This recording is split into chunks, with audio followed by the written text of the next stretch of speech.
Bienvenidos a la entrevista de Tomás Mochati. Le recordamos que Tomás se encuentra de vacaciones y vuelve a este segmento el 16 de agosto. Se lo hemos mostrado durante todo el día porque ha sido una jornada marcada por protestas y declaraciones cruzadas entre dirigentes estudiantiles y el gobierno. Eso ha sido lo que se ha vivido en el día de hoy. Y este hecho coincide con el resultado de la encuesta CEP, que reflejó el mal momento por el que atraviesa en estos momentos el gobierno. Queremos conversar más, darle profundidad, saber y reflexionar sobre el movimiento estudiantil, y para eso nos acompaña, como lo ha hecho ya en un par de ocasiones anteriormente, el Premio Nacional de Historia, Gabriel Salazar. Bienvenido nuevamente a los estudios de CNN Chile, señor Salazar. Buenas noches. Bueno, una primera apreciación general, ¿qué le ha parecido? ¿Con qué ánimo, con qué ojos ha visto lo que ha sucedido durante todo el día de hoy, especialmente en el centro de la capital? De una parte, para mí, con sorpresa, y de otra parte, como que confirmando lo que uno ya viene sintiendo y presintiendo de mucho tiempo antes. Para mí, la sorpresa ha consistido en lo que yo creo que es la absoluta incapacidad de nuestra clase política para leer en profundidad lo que está ocurriendo en la sociedad civil, esta transición ciudadana por abajo, que es muy distinta a la transición política que se ha dicho concluyó por arriba, porque se requiere saber muy bien que este es un movimiento poderoso, casi inédito en la historia de Chile, y que no es cuestión de plantear un par de prohibiciones para detenerlo.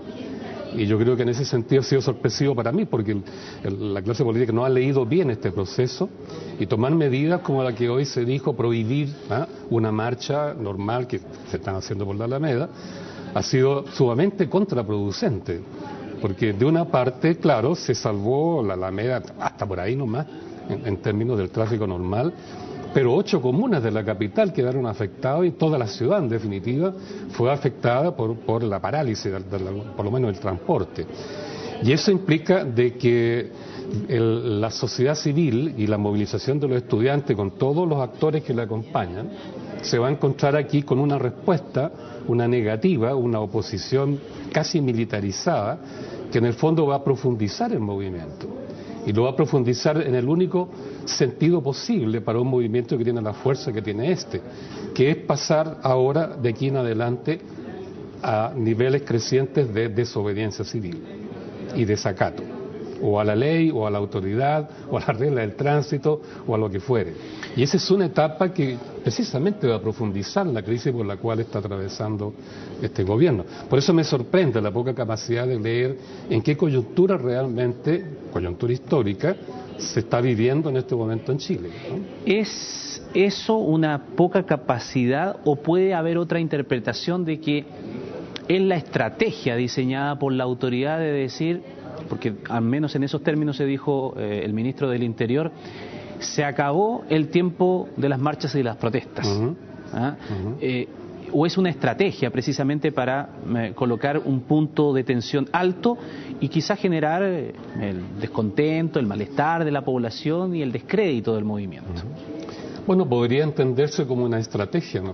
Considerando que normalmente en la historia de Chile, cada vez que la ciudadanía se ha manifestado con arrestos de soberanía y autonomía, ha habido una respuesta que ha sido esta, inicialmente policial, luego sistemáticamente aplicando las leyes de seguridad interior o alguna variante como la ley antiterrorista en el día de hoy, y adoptando una actitud básicamente represiva.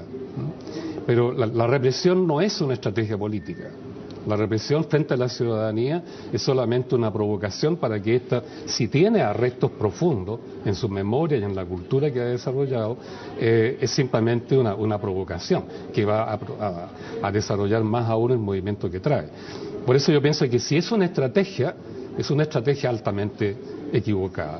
Se ha visto, ¿verdad?, la respuesta que han dado algunos estados, algunos gobiernos en el norte de África, en la cultura árabe, y los resultados han sido desastrosos. Se está viendo lo que está pasando ahora en Siria. Entonces, estrategias como esta van al choque, ¿no? Y cuando se produce un choque entre un gobierno y la ciudadanía, lo más probable que quede en evidencia, a la luz de la opinión internacional, que este gobierno ha perdido la capacidad de mantener la gobernabilidad frente a la sociedad civil. Y eso para este gobierno en especial es un elemento sumamente negativo, porque precisamente espera que llegue el capital financiero internacional, que se invierta en Chile, pero el capital financiero internacional, una de las condiciones que exige es que los estados logren mantener una gobernabilidad legal y legítima ante la masa ciudadana. Pero eso podría perderse, yo creo que se está perdiendo, si se mantiene esta estrategia de parte del gobierno. Pero debiera sorprendernos si pensamos que como discurso, incluso discurso de campaña, por llevarlo a un símil, estaba relacionado con la delincuencia, allí cuando se hablaba mucho ese tema en el tiempo de campaña del hoy presidente Sebastián Piñera, se hablaba de mano dura, se hablaba de trancar la puerta para la puerta giratoria, se hablaban que los delincuentes a la cárcel, es decir, se esperaba una posición respecto del orden o de la seguridad social de mucha fuerza de este gobierno, y que algunos incluso hoy día, con lo que ha sucedido, especialmente sus partidarios, celebran esta mano dura. Sí. Por lo tanto, debiera sorprender quizá. Bueno, sorprender el punto de vista que un gobierno de derecha emplee la represión contra la manifestación autónoma de la ciudadanía. Claro, eso no debe sorprendernos. Lo que me sorprende a mí es lo otro, ¿no? Que siempre las derechas no han sabido leer a la sociedad civil en la profundidad de los planteamientos que ésta puede hacer. Yo creo que de nuevo lo estamos viviendo. Yo pienso más bien que esta mano dura va a ser para el gobierno profundamente contraproducente. Ellos podrán celebrar porque respondieron casi militarmente a una manifestación ciudadana casi de la misma forma en que Pinochet mantuvo de alguna manera el orden en todas las jornadas nacionales de protesta entre 1983 y el 87, la misma técnica. Tal vez, bueno, este gobierno de chacarilla, podríamos decir en este momento, con toda la incorporación de los últimos ministros, ¿no? Representa la continuidad de esa política. Por eso es que hoy día Santiago se vio convulsionado enteramente, tal como lo vimos en el año 83, 84, 85 en contra de Pinochet. Y esto, claro, podrán celebrar ellos la mano dura recordando a su viejo patriarca, ¿no es cierto? Pero esto va a ser profundamente contraproducente. Y si ya hoy día la encuesta CEP mostró una terrible caída de la aceptación general de este gobierno, más adelante yo creo que eso se va a continuar profundizando. Ahora, señor Salazar, ¿no será que esa respuesta es porque no se concibe de otra manera ya yendo incluso a lo conceptual? Alguna vez le escuché a usted en un seminario por allí hablando de los movimientos sociales, hablar y hacer una reflexión respecto de la estrategia. Y la estrategia es un término que obviamente viene del campo militar, que habla mucho del ataque, del choque. Exactamente. Bueno, estrategia tal vez es eso, ¿no? O es lo que estamos viendo en el día de hoy. Porque a lo mejor no se piensa en otro tipo de estrategia. O la pregunta es, ¿hay otro tipo de estrategia que no sea la militar? Bueno, últimamente se ha demostrado que los nuevos movimientos sociales son capaces de desarrollar estrategias distintas a la militar que, ¿no es cierto?, encuadra la fuerza para oponerse frontalmente a un enemigo y destruirlo. La derecha chilena, y esta en particular, sigue pensando la política en términos, en última instancia, de estrategia, ¿no? Puede disfrazarla con un discurso micropopulista o pseudopopulista, que es lo que se ha hecho últimamente con estas leyes que se han intentado aprobar sobre, ¿no es cierto?, el postnatal y otras. Pero en definitiva su única forma de entender la estrategia, digamos, la política desde un punto de vista histórico, es la estrategia, o sea, el ataque directo y la búsqueda del orden público por el orden público. Pero los nuevos movimientos sociales ya conocen eso, ¿no? Aquí no se ha tomado en cuenta que en la memoria del pueblo chileno, ¿no?, está todo lo que se aprendió durante las 22 jornadas nacionales de protesta contra Pinochet, ¿no es cierto?, que obligaron al general Pinochet a transar, ¿no? Porque si no transaba, entonces claramente a los ojos del mundo no estaba demostrando gobernabilidad su régimen y no iba a llegar la inversión del capital extranjero, y no llegó. Puede parecer un detalle, pero ya que hace alusión a eso, ¿no le llama la atención que hoy día, por ejemplo, hayan aparecido cacerolazos en el centro de Santiago? Claro, es muy similar, es que está en la memoria. Todas estas protestas ciudadanas recuerdan perfectamente las protestas contra la dictadura del general Pinochet, ¿no? Son las mismas rutinas que ya se aprendieron de memoria. Y hoy día vemos en las calles los mismos cuadros que yo vi cuando llegué a Chile en el 85, en las protestas de esos años, encapuchados, tirando toda clase de objetos a la policía corriendo desesperada, y todo esto por todo Santiago, ¿no? Yo recuerdo perfectamente cuando llegué el año 85 a Chile, un titular del Mercurio: Santiago rodeado, decía, por un círculo de fuego, ¿no? Todas las trincheras que aparecieron en las poblaciones. Porque, claro, hoy día las escaramuzas se dieron en el centro y en los alrededores del centro, pero recordemos, se adquirió ya la capacidad de resistir en las poblaciones, ¿no? Entonces esto se puede continuar todavía por mucho tiempo más. Esta tal vez la primera jornada nacional de protesta contra el gobierno del presidente Piñera, que puede repetirse perfectamente en adelante en la misma forma que se repitieron en las 22 jornadas contra el general Pinochet, ¿no? Entonces, y como movimiento social que se amplíe también, no solamente como objetivo al gobierno, sino como también una respuesta a toda la clase política que nos tienen los argumentos hoy día. Se lo pregunto, lo dejo planteado, vamos a la pausa. Okay. Y seguimos conversando con el Premio Nacional de Historia Gabriel Salazar, hoy aquí en CNN Chile. Seguimos conversando con el historiador Gabriel Salazar aquí en CNN Chile.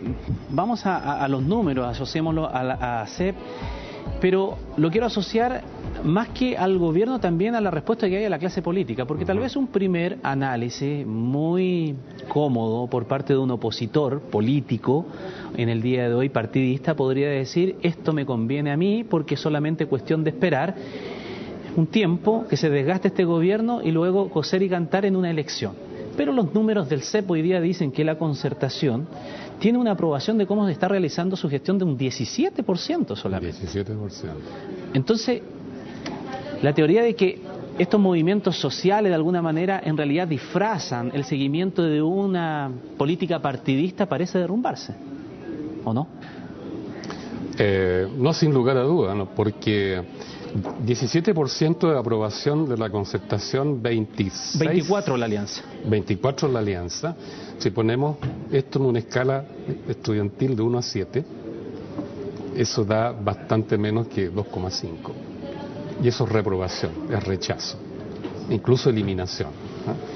Yo creo que esos números indican de que la ciudadanía en general, que ha estado tomando conciencia creciente, culturalmente creciente, de su soberanía, está planteando una crítica profunda a las clases políticas, pero también al modelo en general que nos está rigiendo, al Estado, a las instituciones del Estado. Entonces, no es cuestión de esperar, ¿no es cierto?, para que la coyuntura pase un poco y los políticos vuelvan a relegitimarse y subir nuevamente su porcentaje de prestigio en las encuestas. Esto va mucho más a fondo.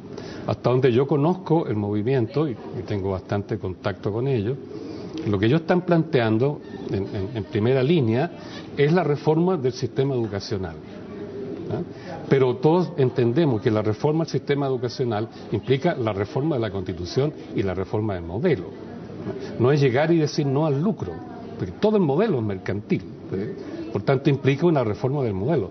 Y eso implica que la ciudadanía, que lo tiene consciente, y estos actores que están involucrados en el movimiento lo tienen consciente, tienen claro de que por ahora es el sistema educativo, pero después va a ser la Constitución. Y están preparando, de hecho, ¿verdad?, un proceso para ir desarrollando el poder constituyente de todos estos actores sociales para finalmente convocar en una etapa que no está determinada por calendario, una asamblea constituyente que le dé al país una constitución como la que realmente espera la ciudadanía o quiere, porque la que tenemos ahora, la del 80, la que tuvimos el 25, la que tuvimos el 33, 1833, ninguna de ellas representó la voluntad ciudadana.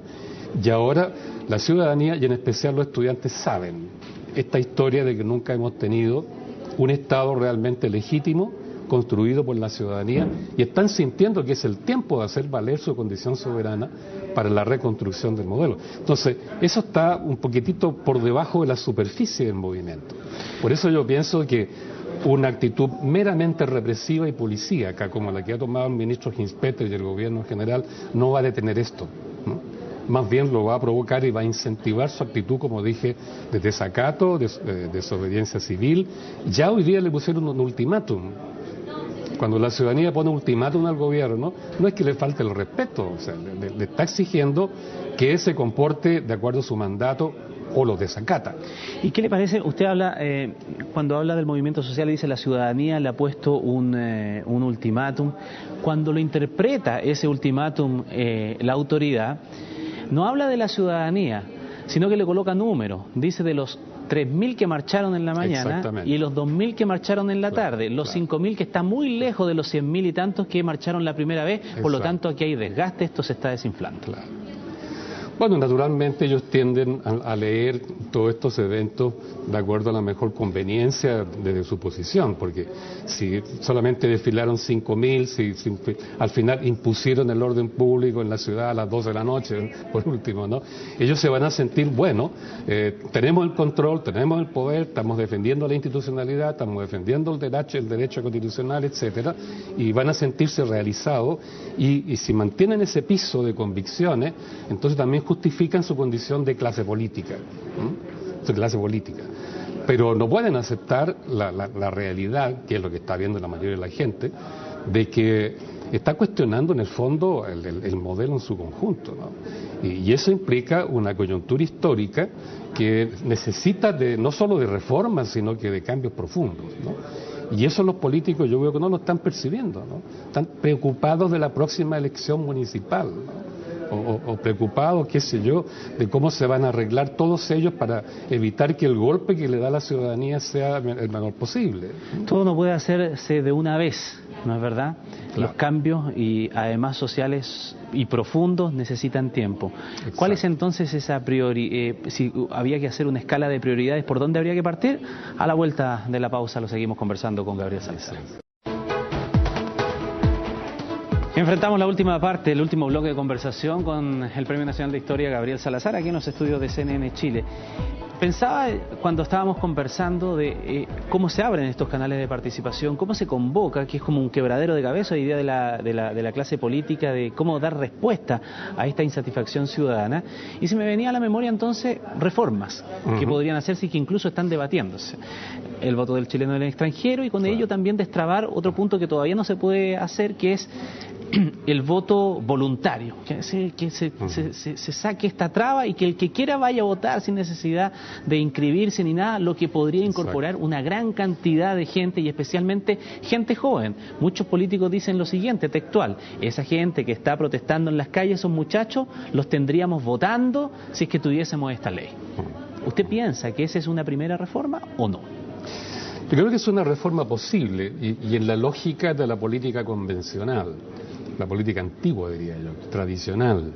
Tiene sentido y tiene peso, pero en la lógica de, digamos, la juventud actual, tanto la poblacional como la universitaria y de muchos profesionales jóvenes, no tiene mucho sentido. ¿Por qué razón? Pienso yo, porque desde que se dio el golpe de Estado, ¿no es cierto?, y la dictadura militar separó el Estado de la ciudadanía, le quitó sus rasgos populistas, su sensibilidad social, sus políticas sociales, etcétera, y le instaló al medio la frialdad inamistosa del mercado. La sociedad civil no ha hecho otra cosa que asociarse consigo misma, una persona con otra, un grupo con otro, en la población, y se van formando redes sociales de todo tipo, ¿verdad? Y en ese contexto ha surgido una cultura ciudadana diferente, es la cultura de la participación, es la cultura del desarrollo de una especie de democracia participativa local, es la cultura, ¿verdad?, que dice todo hay que hacerlo en base a un acuerdo del grupo de la base de la asamblea, que es la cultura de los pingüinos, ¿verdad? Es la cultura de todos los muchachos que trabajan en tribus urbanas en las poblaciones. Entonces, es una cultura política diferente, ¿eh?, que se basa en la asociatividad, en la participación, en la toma colectiva de decisiones y en la imposición y ejecución de esos acuerdos. ¿Que le tiene mucha desconfianza al voto concebido tradicionalmente? El voto, en cambio, que está en la Constitución y toda la clase política se juega por él, es el voto individual. Y el voto individual no está asociado a la deliberación ciudadana. Yo voto de acuerdo a lo que yo pienso nomás, pero individualmente. En cambio, estos nuevos movimientos sociales están basados precisamente en la asociatividad y la deliberación. Entonces allí hay una voluntad colectiva Por eso es que están más cerca del concepto de soberanía, porque la soberanía inevitablemente es la expresión de una voluntad colectiva que partió de una deliberación previa. ¿Sí?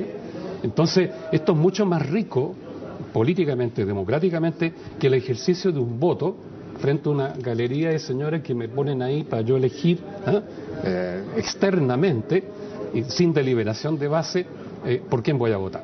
Entonces, a la cultura actual de todos estos actores que están involucrados en el movimiento que estamos presenciando hoy día, una reforma electoral en el sentido del voto igual a un individuo no tiene relevancia.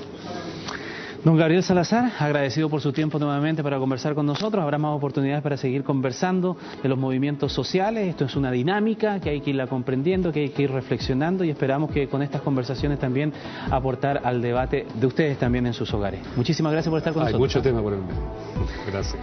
Gracias por acompañarnos también en esta media hora de conversación informativa. Siga en la compañía de CNN Chile.